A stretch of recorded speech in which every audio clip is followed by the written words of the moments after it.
Saudara-saudara kaum muslimin rahimakumullah, kita menyaksikan peristiwa-peristiwa yang memilukan dan memalukan. PHK terjadi di mana-mana, pengangguran meningkat, harga-harga membumbung tinggi, daya beli rakyat semakin lemah. Sementara di bidang politik, kejadian-kejadian memberikan indikasi bahwa persatuan dan kesatuan kita sebagai bangsa dewasa ini tengah berada dalam ujian yang berat. Pada jumpa kita kali ini, tanpa bermaksud untuk mencari kambing hitam dari bencana yang kita hadapi, saya ingin menyampaikan sebuah hadis yang diriwayatkan oleh Imam At-Tabarani dari Ibnu Abbas, bahwa Rasulullah sallallahu alaihi wasallam bersabda, khamsun bi khamsin, ada 5 perkara yang dapat menimbulkan 5 macam bencana.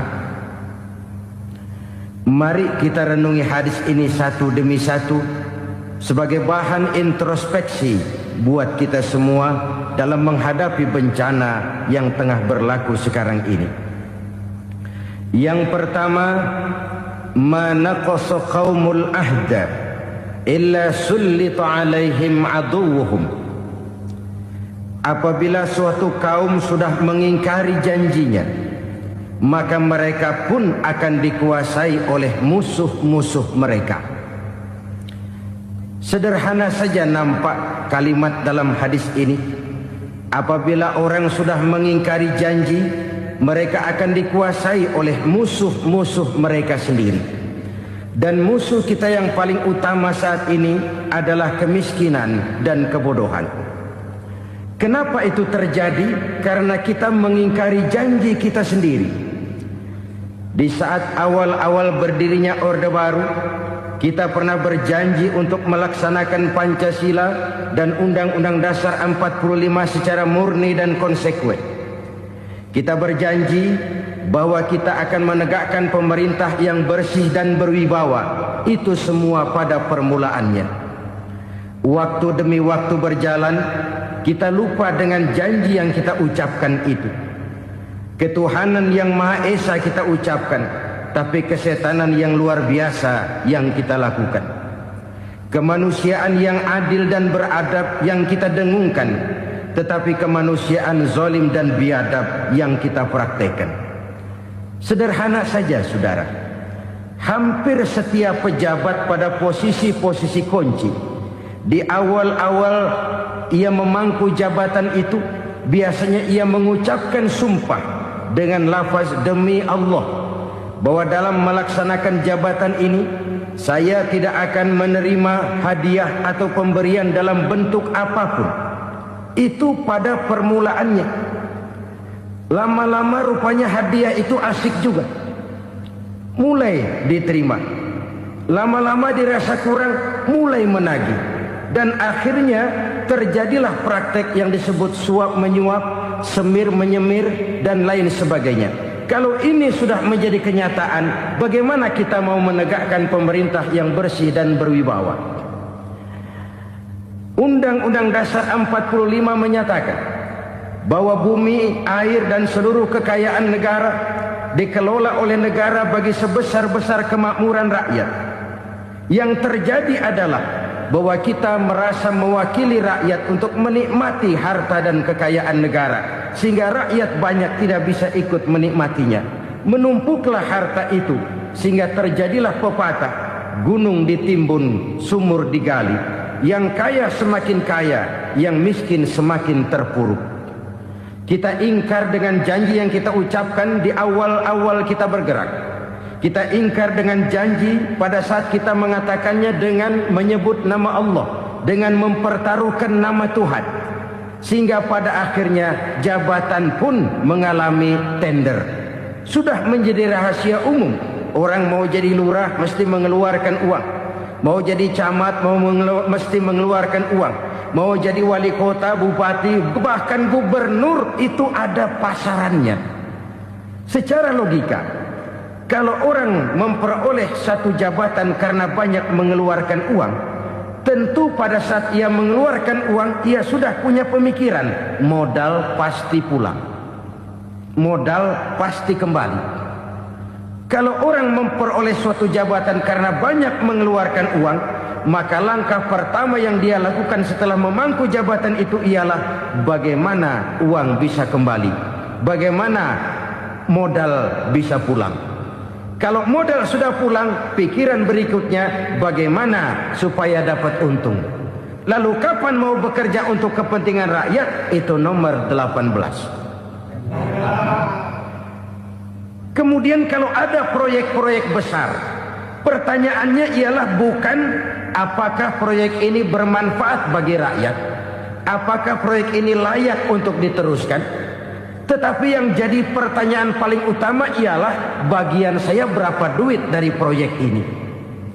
Kita bisa lihat proyek, mega proyek lahan 1 juta hektar di Kalimantan Tengah, triliunan rupiah, dan proyek itu gagal. SD Impres bulan ini diresmikan, bulan depan retak. Jembatan-jembatan bulan ini gunting pita, bulan depan runtuh. Kita ingkar dengan janji. Kita berkata kita bekerja untuk kepentingan rakyat, tapi kita tidak pernah mengenal rakyat itu. Apabila suatu kaum sudah mulai mengingkari janji, maka mereka akan dikuasai oleh musuh-musuh mereka. Akibatnya tersusunlah barisan-barisan sakit hati, yang makin lama makin menjadi bola salju, menggelinding membesar, dan kemudian terjadilah hal-hal yang tidak kita inginkan lagi. Apabila suatu kaum sudah mengingkari janji, maka mereka akan dikuasai oleh musuh-musuh mereka. Ini penyebab bencana yang pertama. Kita tidak konsekuen. Tadinya kita dengan lantang teriak-teriak berantas korupsi, ganyang korupsi. Pada waktu kita belum mendapat kesempatan. Setelah kita naik punya kesempatan, rupanya korupsi enak juga dirasa. Terjadi pergeseran nilai, orang luntur, kehilangan idealisme awal. Lalu untuk menghibur diri, menutup kesalahan, kita gunakanlah pepatah bahwa tidak ada gading yang tak retak, bahwa kita harus mikul dur mendem jeruk. Itu semua cuma sebagai dalih agar kesalahan kita tidak dibicarakan orang lain. Padahal kita sendiri yang mengingkari janji. Kita yang keluar dari komitmen awal kita. Kita berjanji melaksanakan Pancasila dan Undang-Undang Dasar 45 dengan murni dan konsekuen. Kita berjanji untuk menegakkan pemerintah yang bersih dan berwibawa. Namun dalam kenyataannya itu tidak kita laksanakan dengan sebagaimana mestinya. Kita bergeser, kita mengalami proses degradasi, peluncuran nilai, dan akhirnya terbentuklah barisan-barisan sakit hati yang semakin lama semakin membesar itu. Kita harus introspeksi. Memang kalau zaman sedang susah, biasanya kambing hitam laris, tukang kompor gentayangan. Itu dari dulu selalu mencari kambing hitam. Karena itu kita tidak bicara orang, kita tidak bicara siapa yang salah, kita bicara sistem. Dan sistem itu bisa mengena siapa saja. Kalau orang sudah mulai mengingkari janji, bergeser dari komitmen awal, itu sudah mulai ia mengalami proses peluncuran, proses degradasi. Ini penyebab yang pertama. Kita tidak lagi konsekuen bahwa bumi, air, sumber daya alam adalah milik negara, dikuasai oleh negara, digunakan bagi sebesar-besar kemakmuran rakyat. Ternyata rakyat yang makmur itu tidak merupakan gambaran yang menyeluruh dari rakyat kita. Undang-undang dasar kita menganut ekonomi kekeluargaan, tapi yang kita praktekkan adalah ekonomi keluarga. Kalau bukan keluarga nggak dapat proyek. Kalau bukan keluarga nggak dapat macam-macam. kekeluargaan kita rubah menjadi keluarga. Timbullah penyakit nepotisme. Kita bergeser, kita ingkari janji, dan kita anggap kita atasnamakan rakyat. Rakyat cuma sekedar jadi address, rakyat cuma sekedar jadi alamat, tetapi kehidupan mereka tidak banyak berubah dan tidak banyak terangkat. Kaum muslimin rahimakumullah, ini penyakit yang pertama, penyebab bencana yang pertama.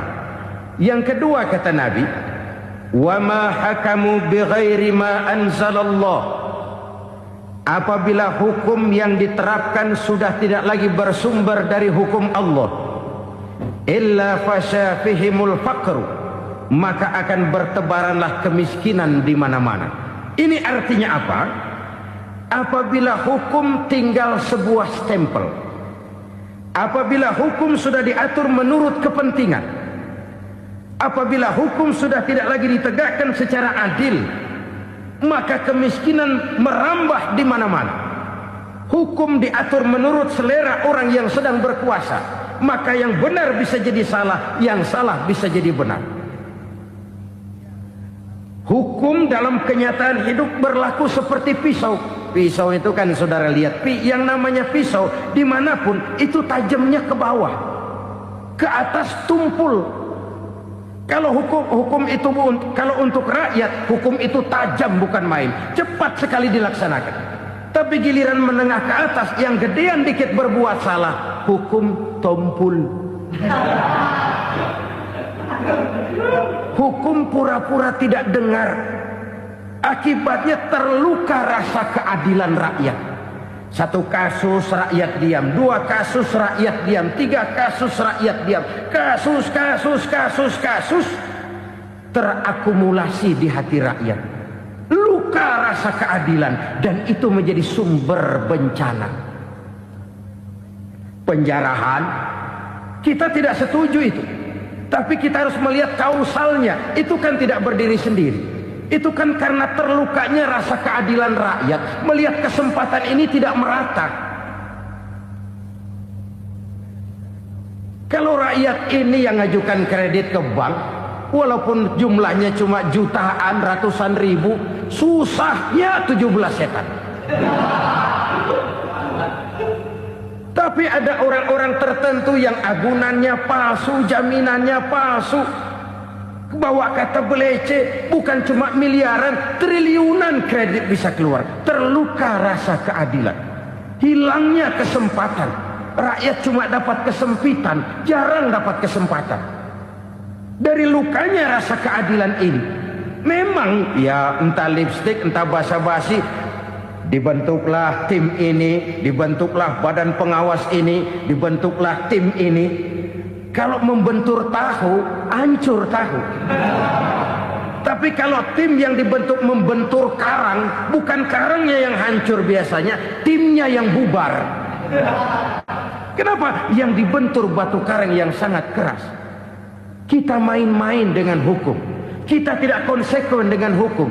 Luka rasa keadilan, dan itu terakumulasi.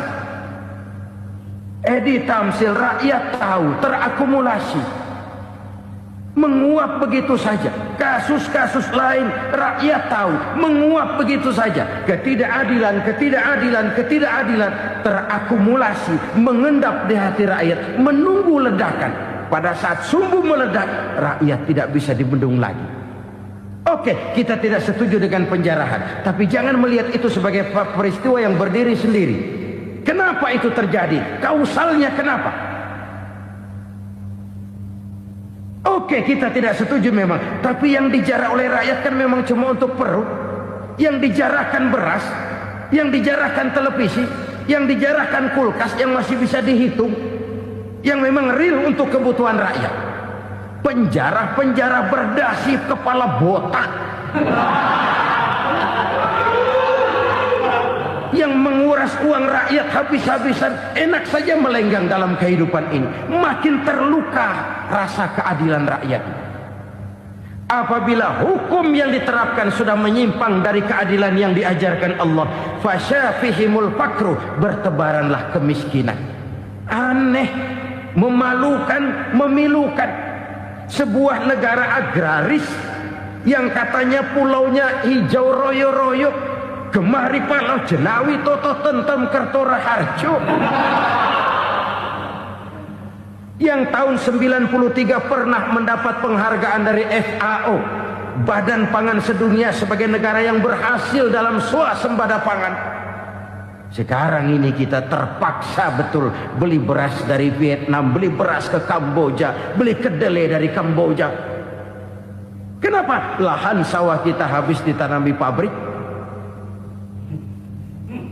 Teknologi kita, teknologi loncatan yang non-applied, tidak terpakai oleh kita.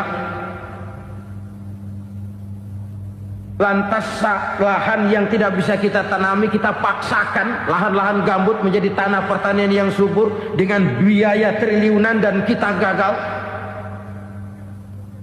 Kita cari jarum dan kapak hilang.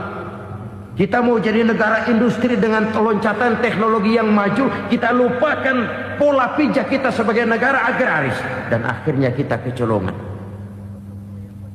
Lihatlah dewasa ini, rakyat kita antri sembako di mana-mana. Di sebuah negara agraris, ketidakadilan melahirkan kemiskinan, kemiskinan moral dan kemiskinan material. Kemiskinan moral, rakyat nggak percaya lagi sama pejabat. Rakyat mengalami krisis figur. Orang alah lu ngomong dah sama ember.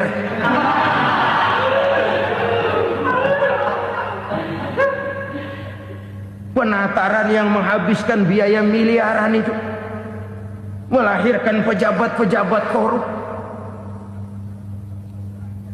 Pengawasan yang menghabiskan biaya miliaran itu ternyata impoten, mandul. Kemiskinan moral. Jujur saya berkata, saudara-saudara, setelah pintu reformasi dibuka, itu yang masuk memang macam-macam. Ada yang memang punya tujuan murni, konsekuen dan punya konsep. Ada yang nunggu di tikungan, begitu mobil lewat nyamber pintu, berangkat ikut reformasi. Ada yang memanfaatkan momentum, mumpung, untuk nyampein unek-unek, ngerti nggak, pokoknya ngomong. Sehingga keadaan semakin rancu, kebingungan semakin menjadi-jadi, masalah yang paling urgen tidak terselesaikan. Sekarang ini orang berpikir mendingan jadi pala ular daripada jadi buntut macan. Buntut macan memang hebat macan, tapi kalau buntutnya cuma ugel-ugel di belakang buat apa? Mendingan jadi pala ular, kecil juga nyaplok. Artinya ya biar kecil juga kalau punya partai kan gagah. Lalu rame-rame bikin partai kayak bikin arisan. Orang makin mengalami dislokasi. Semua mau jadi pahlawan, semua mau nomor satu, semua ngomong. Iya kalau bidangnya, kalau bukan makin rancu. Marilah lewat kesempatan ini saya mengajak kita untuk tahu diri. Biarkan politisi ngomong politik, biarkan ekonom menata ekonomi, biarkan praktisi bicara soal hukum, biarkan rakyat munajat, istighfar, mohon pertolongan Allah. Tahu diri kita. Kalau memang ayam, kukuruyuk aja dah. Kalau memang kucing, ayo ngeong. Kalau kambing, silahkan ngembe. Udah tahu ayam, ngeong bunyinya. Suaranya palas, orang nggak ngerti, bingung, makin menjadi-jadi.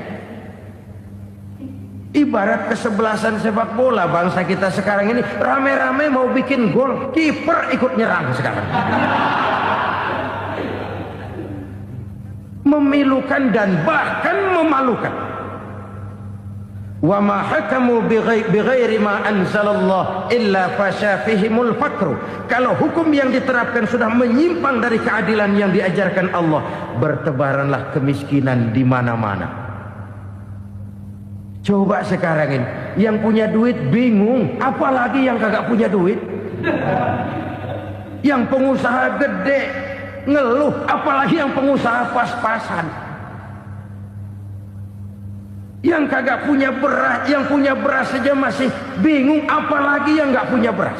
Ini sudah demikian merata. Dulu kita kagum mendengar konglomerat kelas buadak, kelas-kelas yang seakan-akan cuma ada dalam khayalan mereka, punya kekayaan miliaran dolar, triliunan. Sudahlah, seolah-olah nggak terjangkau sama kita. Weh, ternyata yang gede-gede itu juga gede utangnya. Dan rontok satu demi satu. Ternyata rakyat selama ini cuma dialamatkan, cuma dijadikan address. Rakyat yang tidak banyak ngerti persoalan ini harus menanggung hidup ini begini berat, harus menanggung beban hidup ini begini tinggi. Daya beli semakin lemah, semakin terpuruk dan terpuruk, sedang keadaan belum juga banyak berubah. Yang hutang sama luar negeri itu kan bukan rakyat kecil, Ciano. Yang banyak nyimpen dolar juga kan Ciano. Rakyat kecil bocah kampung mah jangankan nyimpen dolar, ngelihat juga tumben. Kemana kita mesti bercermin? Sekali lagi saya mengatakan, maaf, kita tidak bermaksud mencari kambing hitam. Karena itu kita tidak bicara orang, kita bicara sistem, kita bicara keadaan. Beginilah yang dikatakan Nabi, penyebab timbulnya bencana, hukum yang ditegakkan tidak lagi berorientasi kepada keadilan, tapi berorientasi kepada kepentingan. Akhirnya bentuk hukum seperti pisau, tajam ke bawah, tumpul ke atas. Hukum cuma buat rakyat kecil, tetapi kelompok menengah ke atas kadang-kadang kebal dari perlakuan hukum.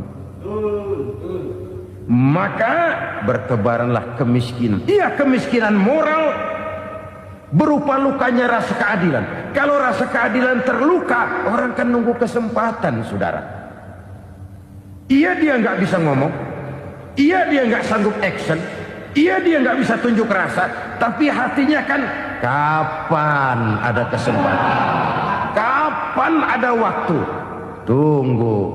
Hatinya mesti begitu. Sehingga begitu ada kesempatan, terjadilah hal-hal yang tidak terhindarkan. Dan itu ekses, bukan reformasi. Jangan seperti sebuah dialog saya dengan seorang abang beca. Saya bertanya, bang, iya, abang tahu nggak reformasi? Tahu. Ustadz, apa? Pembakaran. Terus penjarahan. Lalu perkosaan. Itu reformasi. Itu yang saya lihat. Nah, itu yang dia lihat. Saya tentu tidak menyalahkan abang beca kita, karena memang itu yang dia lihat dan sejauh itu wawasannya. Tapi ini indikasi bahwa banyak rakyat kita yang belum bisa menggunakan kebebasan secara bertanggung jawab. Padahal kebebasan tanpa tanggung jawab tirani. Sebuah contoh gampang-gampangan.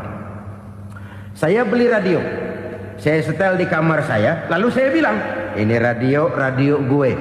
Yang beli gue, pakai duit gue setel di kamar gue, sekeras-kerasnya, gak ada urusan sama orang lain. Itu kata saya. Tetapi tetangga saya sebelah rumah kan boleh juga ngomong begitu. Kata tetangga saya, ini mata gue, yang ngantuk gue tidur di kamar gue. Kenapa suara radio lu nyampe kemari? Artinya apa ini? Kebebasan saya nyetel radio dibatasi oleh kebebasan tetangga saya yang mau tidur. Tidak ada kebebasan mutlak. Kebebasan mutlak tanpa tanggung jawab kembali akan melahirkan tirani, kembali akan melahirkan pemaksaan kehendak. Dan itu lagi-lagi bukan demokrasi. Saudara-saudara kaum muslimin rahimakumullah.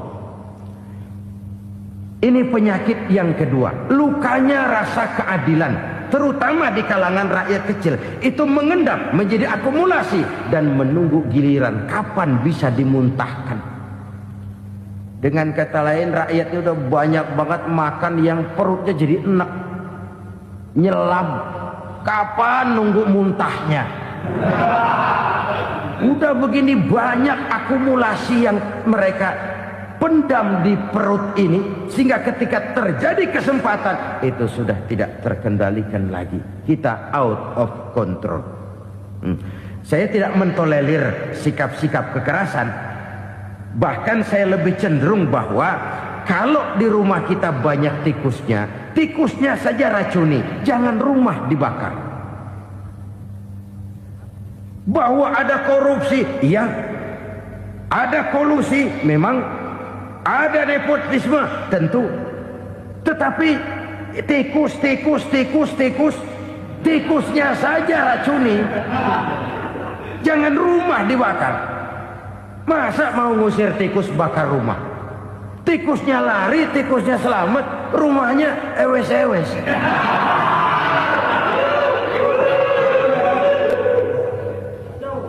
Tikus selamat, rumah nggak punya. Masalah nggak terselesaikan dengan sebagaimana yang kita harapkan.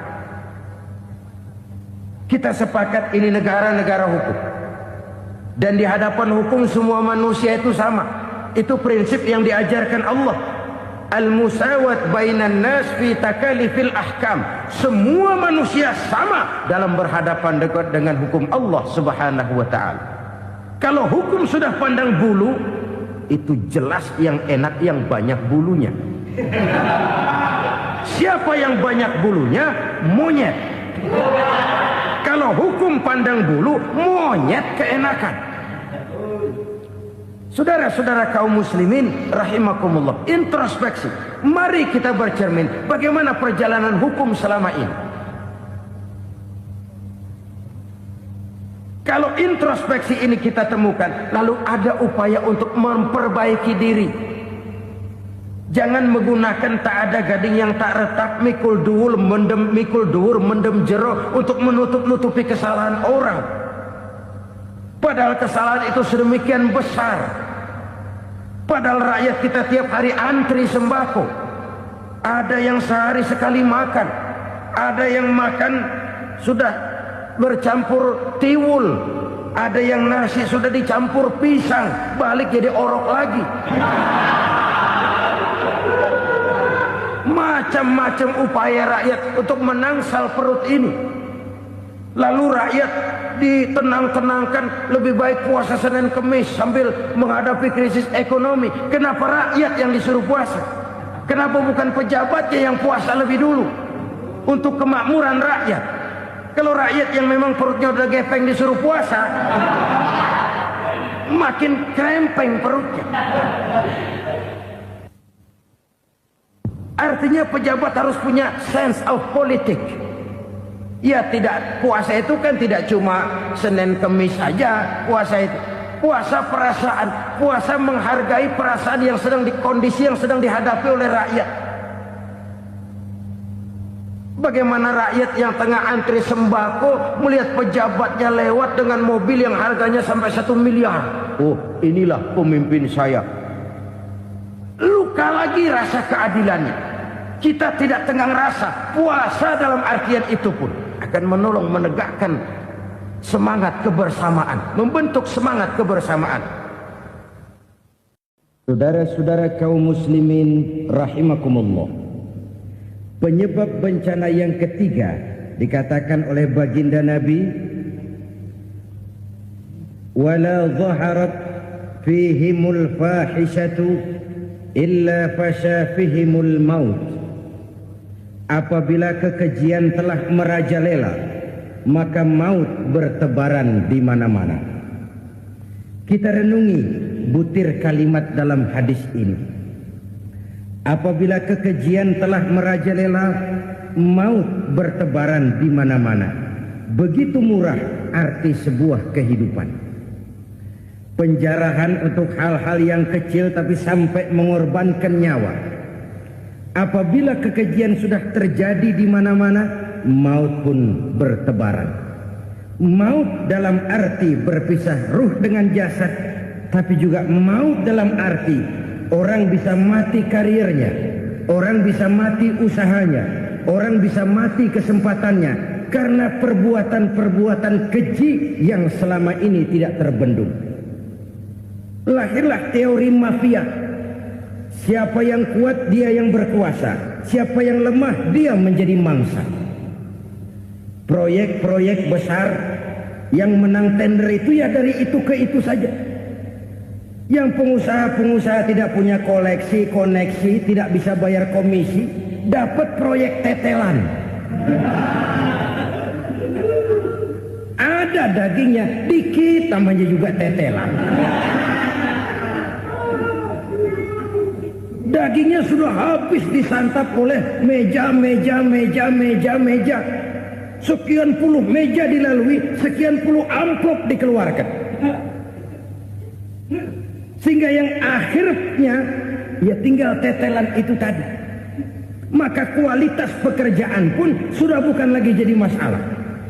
Demikianlah mafia-mafia ini bermunculan di mana-mana. Di pengadilan terkenallah mafia pengadilan. Hukum bisa dibeli, hukum bisa dipesan menurut kebutuhan sponsor.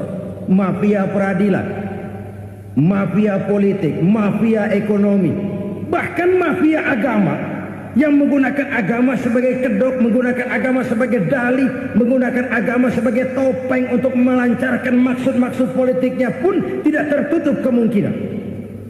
Apabila kekejian telah merajalela, maut bertebaran di mana-mana. Korupsi, kolusi, nepotisme itu bagian dari kekejian. Kita selama ini kalau mendengar maksiat, itu yang terbayang cuma judi, mabuk, zina. Ya itu maksiat. Tapi korupsi, kolusi, nepotisme itu juga maksiat dalam bentuk lain. Kalau ini sudah bertebaran, maka maut terjadi di mana-mana. Jangan bayangkan cuma mati orangnya, itu sih kewajiban. Yang menyakitkan itu orangnya masih hidup tapi dibikin mati. Karirnya mati.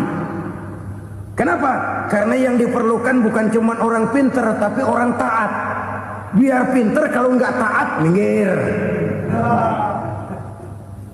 Biar bodoh, kalau taat bisa nyenangin atasan, bisa nyemur.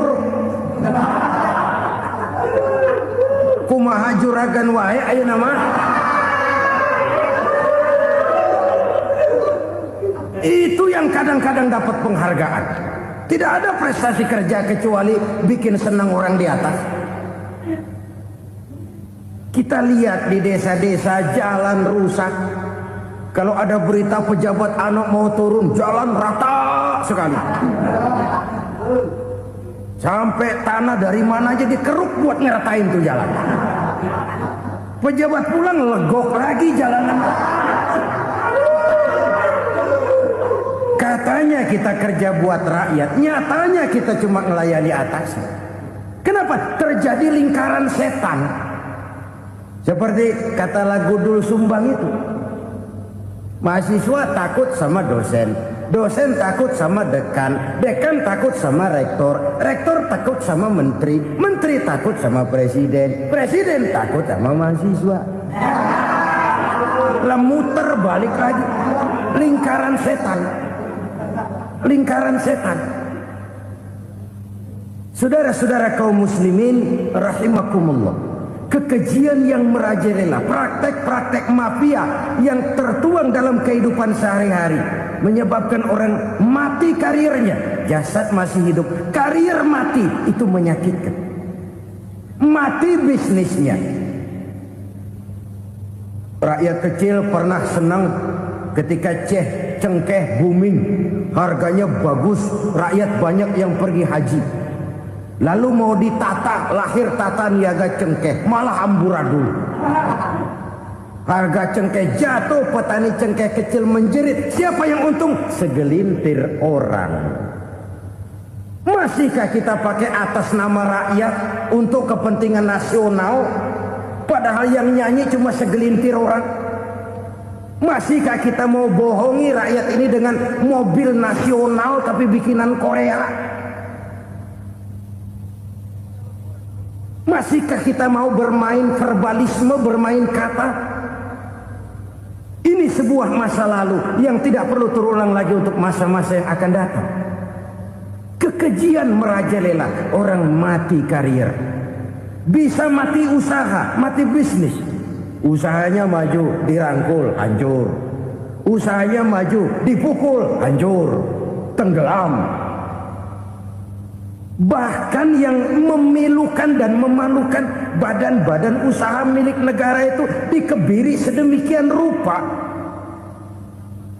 sehingga tidak menghasilkan hal-hal yang bermanfaat buat negara. Saudara-saudara kaum muslimin rahimakumullah, kalau nafsu yang sudah mengatur itu semua, maka kekejian pun merajalela.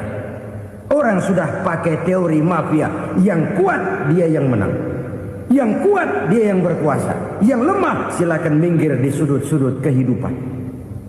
Kalau kekejian seperti ini merajalela, maut bertebaran di mana-mana. Banyak orang mati karirnya, banyak orang mati usahanya, banyak orang mati imajinasinya. Sekarang ini dalam dunia seni, yang banyak karyawan seni, bukan seniman. Seniman itu kan dilahirkan. Lain seniman, lain karyawan seni. Sekarang yang banyak karyawan seni, bukan seniman. Mati karier, mati imajinasi, mati improvisasi. Sehingga kehidupan persis sinetron. Sinetron itu yang kita lihat rumah mewah, yang kita lihat rumah bagus. Gak pernah kita lihat di sinetron kita ini rakyat antri sembako. Kita dijejali hal-hal yang indah, yang wah, yang membuat kita tenggelam dalam gaya hidup instan, tenggelam dalam gaya hidup wah. Kita lupa dengan realitas keseharian di tengah-tengah masyarakat kita. Lahirlah kelompok-kelompok selebritis, dibesarkan oleh berbagai media. Selebritis pilek aja masuk koran, pilek.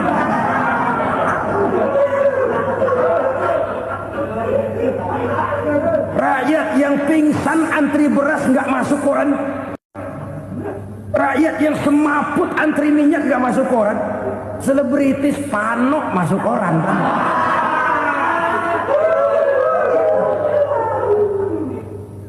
Kita besarkan hal-hal kecil, kita kecilkan hal-hal besar. Kenapa? Kita mengejar oplah. Kita profit oriented, tidak lagi berorientasi kepada realitas hidup yang kita hadapi ini. Kalau kekejian sudah merajalela kata Nabi, maka maut bertebaran di mana-mana. Maut dalam artian maut, coba lihat sekarang begitu murah nyawa. Karena 1000 perak orang mau nusuk bunuh. Karena beras seliter orang khilaf, begitu murah kehidupan. Tapi kekejian dalam bentuk korupsi, kolusi, nepotisme, kekejian dalam bentuk itu mematikan karier, mematikan bisnis, mematikan imajinasi, mematikan kreativitas. Itu juga maut dalam bentuk lain akibat kekejaman lain. Ini penyebab yang ketiga. Yang keempat, penyebab bencana menurut baginda Rasul, wala tuffiful mikyala illa muni'un nabat. Apabila timbangan sudah dicurangi, maka tercegahlah tumbuh-tumbuhan. Apabila timbangan sudah mulai curang, maka terjadilah musim paceklik. Apabila bisnis sudah bergaya mafia tadi itu, kecurangan-kecurangan terjadi, tender di balik pintu, yang dimenangkan cuma kelompok-kelompok yang bisa memberikan presentasi yang besar, muni'un nabat, terjadilah paceklik. Paceklik, panen gagal, wereng ya wereng, kemarau panjang it's okay, air sulit iya, tetapi kan semua itu ada yang ngatur. Kemarau ada yang ngatur, belalang itu ada yang ngatur, air itu juga ada yang ngatur. Yang ngatur itu yang serba maha. Kalau ia murka melihat kecurangan timbangan, Allah itu kalau murka kan gampang saja, tinggal komandoin balang, lang, hancurin tuh sawah. Konvoy belalang, konvoy. Allah tinggal ngutik angin El Nino. Mampir lo ke Indonesia, hujan gak turun-turun, kemarau panjang. Jadi kalau musim kemarau kan namanya anginnya El Nino. Kalau musim hujan anginnya namanya La Nina. Cakep namanya, kejem orangnya. Saudara lihat Cina sekarang sedang kena La Nina, banjir besar, ribuan orang meninggal. Dia mah ribuan mati kagak berasa, rakyatnya miliaran. Bangladesh lagi ngalami La Nina, India lagi ngalami La Nina. Angin, hujan, kemarau, belalang itu kan ada yang ngendaliin. Kuncinya bukan di belalangnya, kuncinya bukan di peredaran matahari berputar, kuncinya di atas yang mengatur semua itu.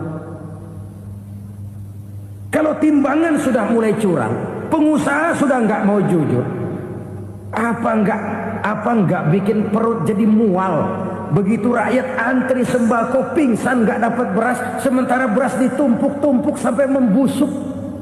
Kemana hati nuraninya? Kemana akal pikirannya? Kemana mereka yang berbuat atas nama rakyat tapi melihat rakyat susah tidak tergerak hatinya? Apabila timbangan sudah mulai dicurangi, bisnis sudah mulai melenceng, maka terjadilah paceklik. Sebuah negara yang berhasil dalam swasembada pangan, lalu sekarang menjadi negara yang rakyatnya antri untuk memperoleh kebutuhan pangan. Saudara-saudara kaum muslimin rahimakumullah, ini intinya adalah kecurangan. Kalau kecurangan sudah terjadi di mana-mana, dan ini milik siapa saja, bukan soal tempat, bukan soal jabatan, soal manusianya, SDM-nya. Kecurangan tidak cuma terjadi di kantor, di masjid bisa terjadi kecurangan. Korupsi tidak hanya bisa terjadi di kantor, di madrasah bisa ada korupsi. Faktor manusianya, ini soal SDM. Kecurangan yang besar tentu besar lagi kerugiannya. Kecurangan yang kecil, kecurangan sehari-hari, pedagang-pedagang kecil ngurangi timbangan, barang yang buruk dikatakan baik, yang baik dikatakan buruk, itu merugikan perorangan. Kecurangan yang besar merugikan bangsa dalam bentuk total, dalam bentuk seutuhnya. Nah, kecurangan-kecurangan seperti ini rakyat kan lihat, rakyat kan tahu, dan itu kembali terakumulasi di sini, pegel. Dan jangan lupa, rakyat yang nggak ngomong itu, rakyat yang nggak bersuara itu, batinnya menjerit, jeritannya menggoncang aras, dan itu didengar Allah. Yadullah fauqal jamaah, kata Nabi. Tangan Tuhan di atas orang banyak. Jeritan hati rakyat menggoncang aras. Rakyat yang terlalu banyak dizolim, rakyat yang terlalu banyak dirugikan, ya rakyat yang terlalu banyak di atas namakan, menjerit batinnya, menggoncang aras, dan Allah bisa menggerakkan apa saja untuk membuat satu situasi. Allah bisa menggerakkan apa saja untuk membuat satu situasi. Saudara-saudara kaum muslimin rahimakumullah, ini faktor yang ketiga, timbulnya kecurangan. Faktor yang keempat maksud saya.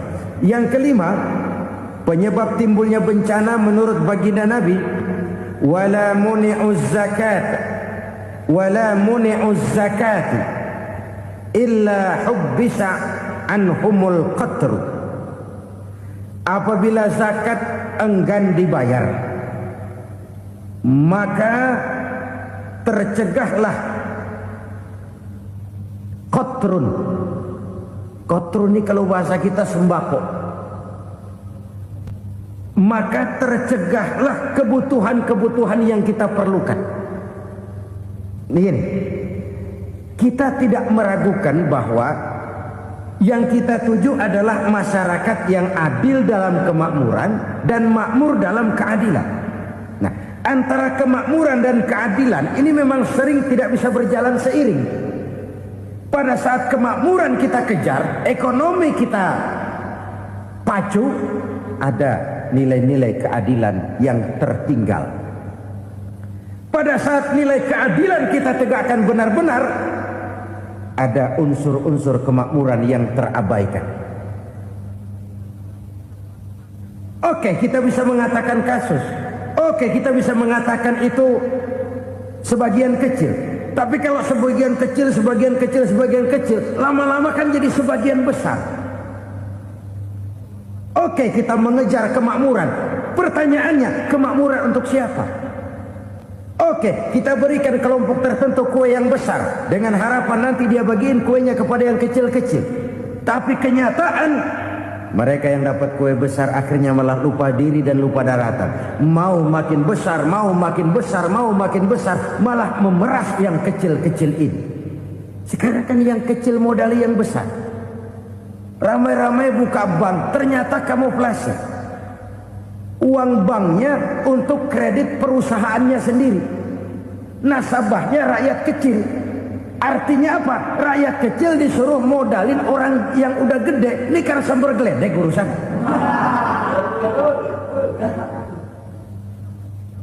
Ini kan permainan apa lagi? Rakyat kecil suruh modali yang gede. Nasabahnya rakyat kecil, kumpulkan uangnya di bank, kucurkan kredit kepada perusahaannya sendiri. Bukankah itu rakyat kecil suruh modali yang gede? Sudah begitu kejamkah kita untuk meraih keuntungan dengan mengorbankan orang kecil ini? Sudah tidak bicara lagi kah nurani kita melihat penderitaan orang yang semakin susah ini? Kalau zakat enggan dibayar, padahal zakat 2,5% saja, 2,5% saja. Kalau itu pun enggan, kalau zakat saja enggan, bagaimana pula yang namanya sedekah, bagaimana pula yang namanya infak, bagaimana pula yang namanya santunan, bantuan. Kadang-kadang lipstick nyumbang si nyumbang, cuman nyolongnya lebih gede. Ini namanya sumbangan lipstick. Buat lipstick itu kan buat ngumpetin bibir pucat. Itu fungsi utama lipstick. Buat ngumpetin korupsinya, nyumbang kegiatan-kegiatan sosial. Tapi yang dia korup lebih gede dari yang dia sumbangi. Lipstick kamuflase. Nepu kata anak sekarang.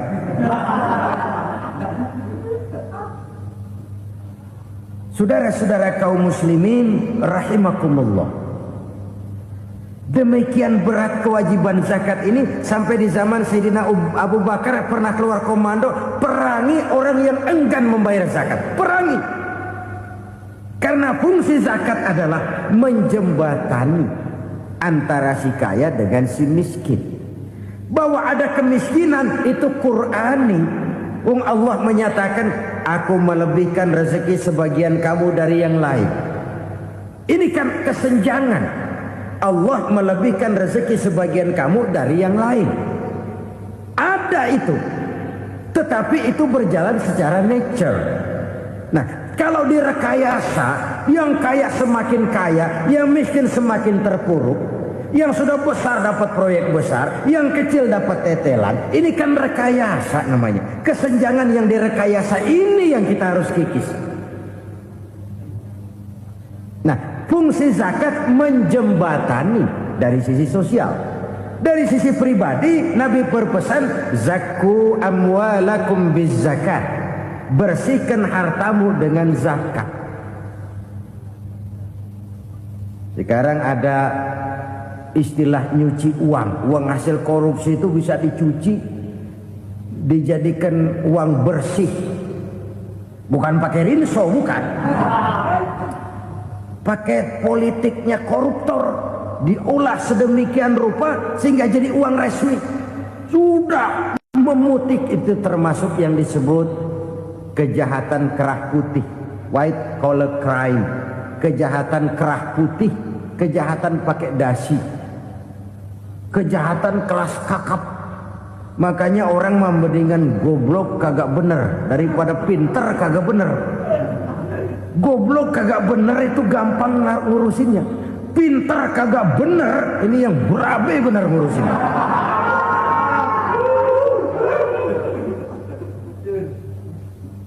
Kita bukan cuma perlu orang pintar kok di zaman sekarang. Kita perlu orang-orang bener yang punya komitmen, yang sesuai kata dan perbuatan, yang bisa merasakan apa yang dirasakan oleh rakyat, yang punya sense of politik yang tinggi, yang peka, yang penuh keterbukaan, yang punya wawasan dan pandangan jauh ke depan. Dari sisi pribadi, zakat itu membersihkan harta kita. Ya, dia tercampur dengan yang subuhat, dia bahkan mungkin tercampur dengan sedikit-sedikit yang haram. Itu zakku amwalakum biz zakat. Bersihkan hartamu dengan zakat itu. Pada sisi sosial ia menjembatani, pada sisi pribadi ia membersihkan harta kita. Karena itu kalau kita minta berdoa minta rezeki, syarat rezeki itu halalan thayyiban wasi'an. Nggak pernah kurang dari 3 itu. Halal, bagus, banyak. Halal, bagus, tapi sedikit, susah ngaturnya. Halal, banyak, tapi kurang bagus. Buat apaan? Bagus, banyak, tapi haram. Enggak ada artinya. Sebab kata Imamul Ghazali, kalau kau terlalu suka memakan makanan yang haram, dikunyah masuk ke dalam perut besar, digiling oleh perut besar, menghasilkan energi, menggerakkan sel-sel pembuluh saraf, kau juga akan cenderung berpikir yang haram. Kalau sudah cenderung berpikir yang haram, perbuatan pun akan mengarah kepada perbuatan-perbuatan yang haram. Dulu waktu kelompok Jimbaran 200 konglomerat Indonesia kumpul, dihimbau supaya sekian persen kasih pengusaha-pengusaha lemah. Itu kan cuma sekedar belas kasihan, tidak banyak menolong keadaan. Dan bukan itu yang diperlukan pengusaha-pengusaha kecil. Yang diperlukan adalah berikan kami kesempatan seperti mereka dapat kesempatan. Berikan kami peluang seperti mereka juga dikasih peluang. Kalau cuma dikasih 100 juta, 200 juta hari ini, usaha kami nggak ada prospeknya, peluang kagak ada, kan sama juga bohong. Diceburin ke kali, disuruh berenang, tangan diikat, mendingan mampusin ketahuan. Ayo berenang, berlomba, tangan diikat, kaki diikat. Sama saja nyuruh mati. Jadi jangan kasih ikannya, kasih kailnya. Yang diperlukan pengusaha kecil menengah ke bawah itu bukan cuma sekedar belas kasih dari konglomerat-konglomerat besar. Berikan kami peluang seperti mereka juga dapat peluang. Berikan kami kesempatan seperti mereka dapat kesempatan. Berikan kami kredit dengan kemudahan seperti mereka juga kalau minta kredit begitu mudahnya. Menciptakan peluang dan kesempatan, pemerataan. Bukan menciptakan manusia Indonesia dengan standar ekonomi yang sama. Semua rumahnya harus sama, semua punya mobil. Itu sih kebersamaan bebek. Bebek, coba lihat bebek. Satu ngalor semua.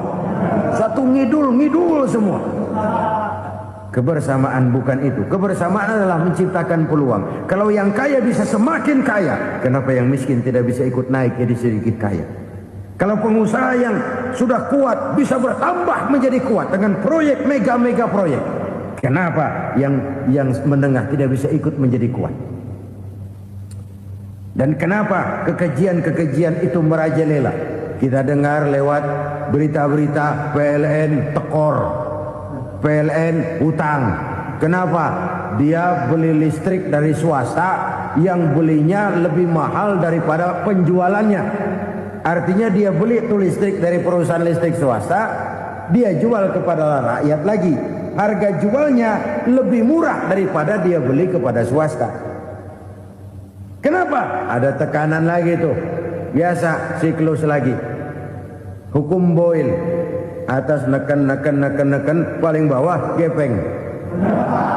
Ya kita nih rakyat kecil, emang nasibnya gepeng terus. Saudara-saudara kaum muslimin rahimakumullah, dari 5 penyebab bencana ini kita ambil kesimpulan untuk sebuah renungan dan introspeksi kita bersama. Pertama, mengingkari janji. Padahal janji itu yang lebih tinggi nilainya adalah di hadapan Allah Subhanahu wa taala.